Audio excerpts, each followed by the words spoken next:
Today I'm going to show you how to make these low-carb peanut butter breakfast bars. They're really tasty.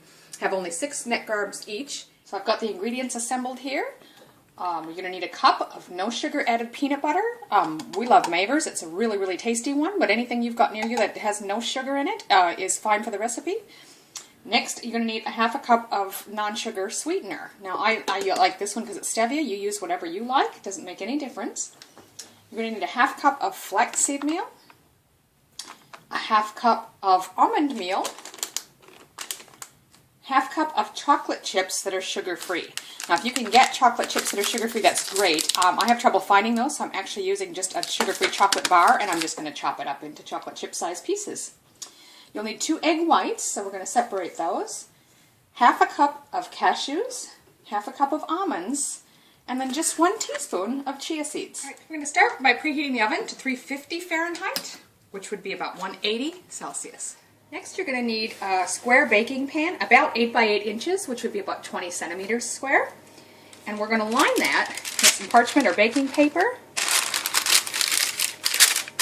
Press that down in there, and it's good if you have a little excess so that you can use it as handles to lift the bars out when they're done. So in a large mixing bowl, you're just going to combine all the ingredients. Start with our 1 cup of peanut butter. And I'm using chunky in this. I think that's the best, but you use whatever you've got on hand. Then there's a half cup sweetener. That's our half cup of flaxseed meal. And a half cup of almond meal. Next is your chocolate chips, and as you can see I did chop my chocolate bar up. I just sort of quartered the squares. They're a little bit bigger than chocolate chips, but that's fine. And it actually gave me a little bit more than half a cup, but I'm going to go ahead and use it all. There's my half a teaspoon of the chia seeds, half a cup of the cashews, and the almonds. And then the last ingredient is going to be the egg whites, so we're going to separate those. Now if you've got an egg separator, those work really good. You can just crack your egg into that, and it'll keep the yolk up top and let the white drain through. If you haven't got one, I usually just crack the egg in half and just sort of turn the yolk back and forth from one half to the other until you get all the white out. So that's just as easy. Add the egg white in, and now we're just going to mix everything together. So here it is. You can see it's well mixed together and what the consistency is. You want to just make sure all that peanut butter is incorporated throughout everything, and of course the egg white. And you've got lots of big chunks in there, as you can see. Now we're just going to press this into our pan. Just going to pour that into the pan on top of that baking paper. And just press it down into place.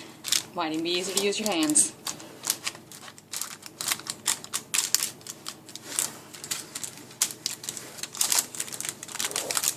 It's a very dense mixture, but it is easy to press and smush around so you can even it out. There you go. It's pretty evenly, as much as possible, because you got a lot of lumps in there with the nuts, but just evenly press down as much as you can, and we're going to pop that in the oven 10 to 15 minutes. So this has been 10 minutes, and as you can see, they're dry and they're solid and firm, except where I hit a little bit of chocolate there.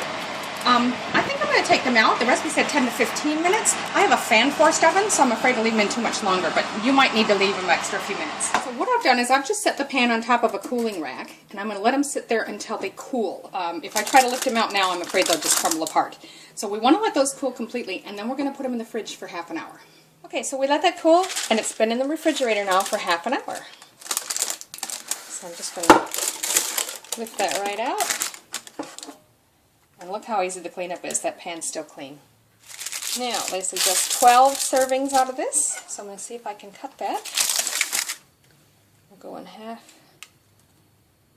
this way, and I'm just using a good-sized knife and pressing down firmly. Remember, you could find it right in the middle of a nut, and you might have to give it a little push. I'll go the other direction.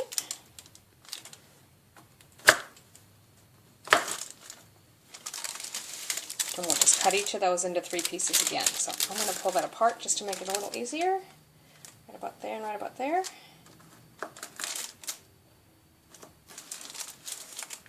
Goes through very nicely. And just keep doing that now, cutting the other quarters, so you'll end up with 12 pieces.